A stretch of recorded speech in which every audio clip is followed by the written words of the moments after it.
Dans la salle des fêtes d'Enghien-les-Bains, 35 étudiants et demandeurs d'emploi face à 5 professionnels de la scène. Ils ont décidé de participer à un concours d'éloquence organisé en Île-de-France et dans l'Oise. Avant leur prestation prévue en fin de journée, ces jeunes de 17 à 30 ans vont être coachés à la prise de parole, une expérience vouée à les aider dans leur recherche d'emploi ou de stage. Moi, de base, je sors d'une formation d'électricien en bac pro, donc il y a quelque chose qui n'a rien à voir avec le monde du commerce. Bon, j'ai décidé de me réorienter parce que c'est ce qui me plaît, je m'y retrouve plutôt bien. Donc j'ai certaines lacunes à combler, et dans ce qui est du relationnel client, de la prise de parole et pour beaucoup d'autres points, je trouve que ça peut beaucoup m'apporter. On est dans le monde du commerce, donc c'est un peu notre cœur de métier.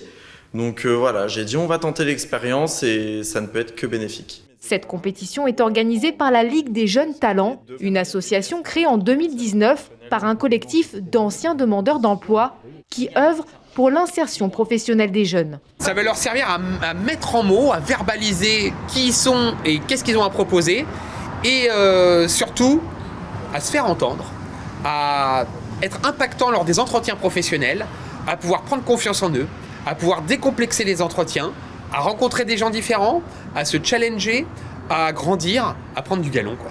Divisés en 5 groupes, les participants ont quelques heures pour se préparer avant de se produire devant un jury de 12 personnalités locales, élus, chefs d'entreprise ou encore représentants du monde associatif. Le thème du concours: ne te demande pas ce que ton pays peut faire pour toi, mais ce que tu peux faire pour ton pays. Toutes les idées que vous avez, vous les mettez sur la feuille. Sans vous juger, sans vous censurer. Si vous avez déjà une idée, vous foncez, vous commencez à écrire. Après l'écrit, l'oral, les jeunes s'entraînent à exposer leurs idées et à les exprimer à haute voix, toujours sous les conseils avisés et le regard bienveillant de leur formateur du jour, stand-uppers, comédiennes, humoristes, metteurs en scène ou encore professeurs en art dramatique. Plus fort, plus fort. J'ai pu présenter, j'ai été celui qui a été choisi pour présenter le projet au tribunal de Nanterre. Après une matinée de coaching, les enseignements portent déjà leurs fruits. Déjà à midi, ce ne sont pas les mêmes que ce matin à 9h. Ça c'est sûr. Il n'y a pas une journée, ça fait la 7e fois ou la 8e fois que je suis sur les arènes de la République, sur une étape. Il n'y a pas une journée qui se termine où je vois un jeune qui me dit aujourd'hui j'ai perdu mon temps. C'est extraordinaire. À chaque fois, il se passe quelque chose. Je les revois une semaine, un mois après, ce ne sont plus les mêmes. Je les vois dans le visage. Au total, 450 jeunes ont participé à cette tournée de l'éloquence, organisée dans 10 villes de l'Île-de-France et de l'Oise.